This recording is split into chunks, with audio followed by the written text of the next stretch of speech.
Yo yo yo yo yo, halo lurku semuanya. Gimana nih kabarnya lur? Semoga dalam keadaan sehat dan mood yang baik-baik aja ya lur yang. Jadi kali ini kita bakalan ngelanjutin Donghua series yaitu Soul Land 2 The Unrivaled Tangside. Dan buat teman-teman yang mungkin baru gabung, Mimin saranin untuk nonton bagian sebelumnya dulu. Linknya ada di deskripsi. So, sebelum kita lanjut, bolehlah ya untuk di subscribe tipis-tipis agar kalian tidak ketinggalan video-video berikutnya. Oke, nggak usah berlama-lama lagi, siapkan kopi, luruskan kaki, hormati gurumu, sayangi temanmu, cintai pacarmu, itulah tandanya kita masuk ke intro. Let's go!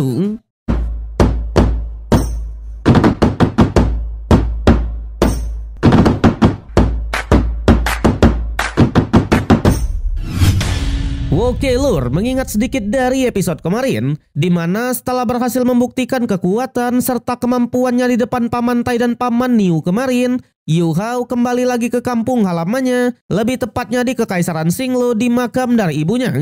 Di sana sembari meletakkan sebuah bunga, Yu Hao pun langsung bersujud dan memberi hormat. Yu Hao bilang kalau ia pasti akan membuktikan diri dan menegaskan apa yang dilakukan oleh ayahnya, ia pasti bisa melakukannya juga. Bahkan suatu hari nanti, ia pasti akan kembali ke kediaman Adipati Harimau Putih untuk menuntut keadilan bagi ibunya. Jelas Yu Hao pun bertekad pasti akan jauh lebih kuat dari siapapun agar bisa melindungi orang yang ia cintai, terutama Wang Dong, ya kan? Dan kemudian Yu Hao pun segera pergi.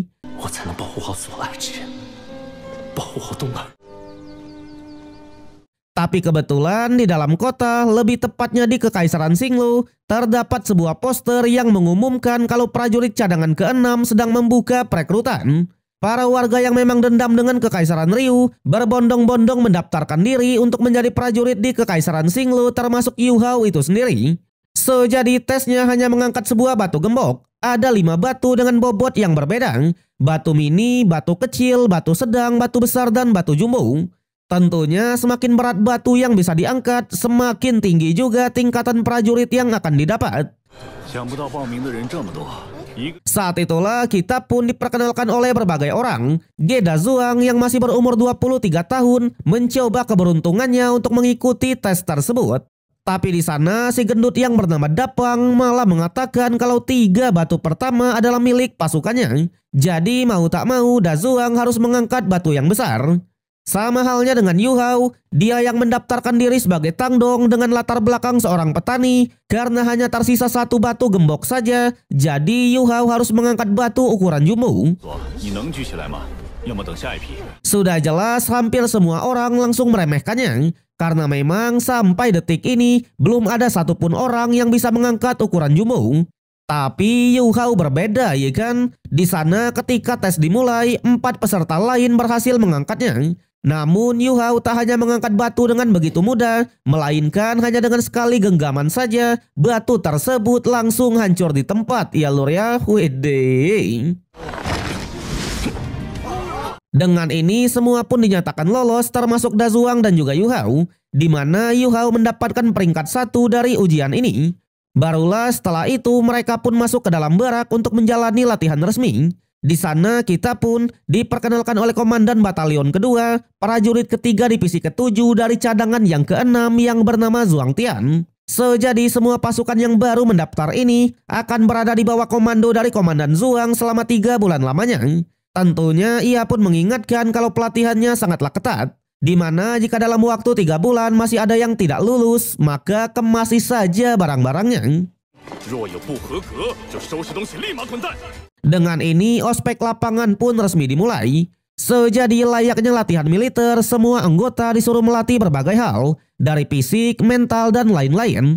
Saat itulah Yu Hao pun bilang kalau ia tak akan mengambil jalan pintas, melainkan akan mengumpulkan jasa militer selangkah demi selangkah. Terbukti di saat anggota lain mulai mengeluh, Yu Hao beneran menjalankan latihannya sepenuh hati. Alhasil Komandan Zhuang yang melihat performa Yu Hao yang sangatlah bagus benar-benar sangatlah kaget. Bahkan ketika latihan sudah selesai, kalau Yu Hao secara resmi menjadi penanggung jawab di barak nomor 1. Tapi di sana Sindut Dapang yang melihatnya malah seperti tidak terima. Sementara Yu Hao sendiri, ia pun lagi-lagi mengatakan kalau ia pasti akan melampaui sosok ayahnya itu. Kemudian di malam harinya, layaknya camp latihan, semua anggota ditempatkan di satu kamar yang sama termasuk Yu Hao. Saat itulah sebagai penanggung jawab, Yu Hao pun mencoba menyemangati semua anggota dan mengatakan kalau mereka adalah teman seperjuangan. Jadi jika ingin menjadi prajurit tempur yang hebat, mereka harus lebih baik dari barak yang lain. Oleh sebab itulah sebagai penanggung jawab, Yu Hao pun mengajak mereka untuk saling mendukung dan juga bersatu. Bahkan maju mundur harus dilalui bersama-sama. Dengan begitu mereka pasti bisa meraih prestasi yang besar.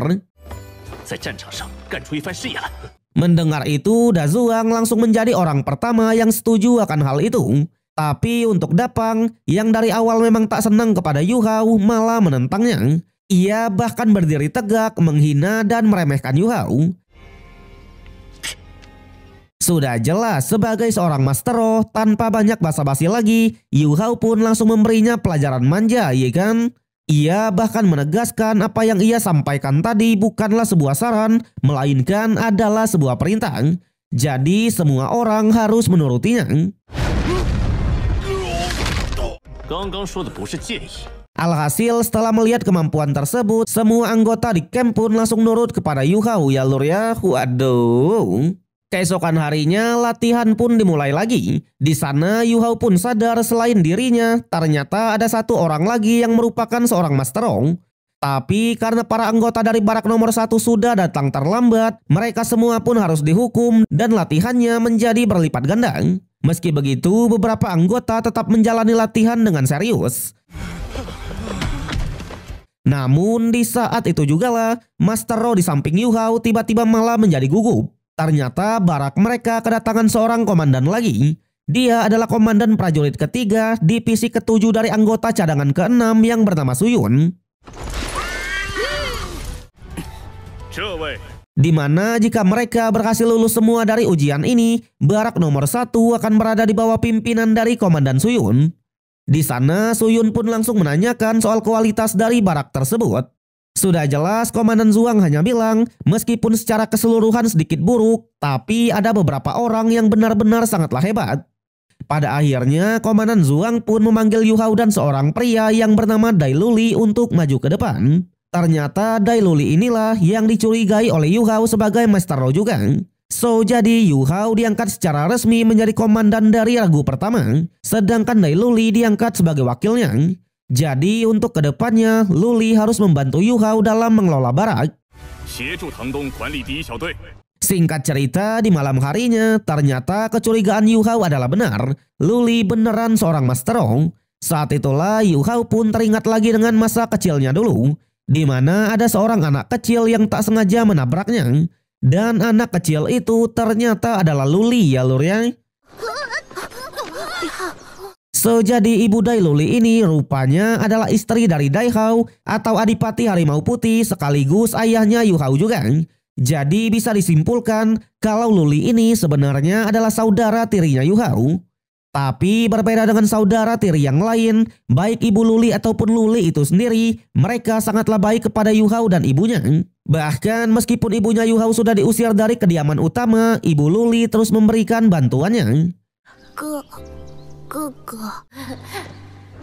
Mengingat akan hal itu, Yu Hao pun langsung menghampiri Luli yang sedang berlatih. Ia bilang alasan Luli ingin menjadi tentara seharusnya cuma dua. Yang pertama adalah membuktikan diri kepada Pangeran Harimau Putih. Dan yang kedua pasti karena Komandan Suyun, di mana Suyun seharusnya adalah orang dari kerajaan Xinglu. Jadi Luli juga ingin memiliki status yang sama untuk mendapatkan cinta darinya. Luli yang mendengarnya malah langsung menuduh kalau Yu Hao pasti adalah orang dari pihak ayahnya. Tapi alih-alih marah, Yu Hao langsung menantang Luli untuk berduel sekaligus melihat tekad saudara tirinya itu. Luli yang masih belum sadar kalau Yu Hao adalah seorang Master Roh dengan pede langsung meremehkannya. Terjadi pertarungan. Sayangnya karena Luli hanyalah Master Roh dengan 5 cincin, di hadapan dari King Yu Hao dia bukanlah apa-apa. Yu Hao bahkan meremehkannya karena memang dengan tekad seperti ini, Luli tak akan menjadi apa-apa. Luli yang marah akhirnya ia pun mengeluarkan teknik transformasi harimau putih. Teknik itu sempat membuat Yu Hao terdiam. Nyatanya harimau putih milik Luli ternyata penuh dengan spiritualitas, di mana ada perasaan kekuatan mental yang menyatu dengan kekuatan Yuang. Tapi meskipun begitu, di hadapan dari King Yu Hao, teknik tersebut tetap bukanlah apa-apa. Bahkan tanpa menggunakan kekuatan roh sedikit pun, Yu Hao masih bisa mengimbanginya. Hal itu membuat Luli pun sangatlah kaget dan sedikit bertanya-tanya. Apalagi semakin ia melawan, Yu Hao malah semakin menyiksanya. Saat itulah ia pun menegaskan kalau ia adalah putra dari Pangeran Harimau Putih. Jadi tak mungkin bisa dikalahkan oleh bocah seperti Yu Hao. Sayangnya setelah mendengar nama dari ayahnya, Yu Hao pun semakin marah dan semakin menghajarnya. Bahkan keadaan mukanya Luli udah seperti orang yang ketahuan maling ya lur ya. Waduh. Tapi di saat itu juga lah Komandan Suyun pun menghampiri. Barulah terungkap kalau Luli beneran memiliki perasaan kepada Suyun. Terbukti ketika di depan Suyun, sikapnya pun menjadi malu-malu. Apalagi dirinya sudah bonyok-membonyok. Sementara itu Suyun menjelaskan kalau militer melarang keras pertarungan pribadi. Tapi bukannya nurut, Yu Hao malah melawan.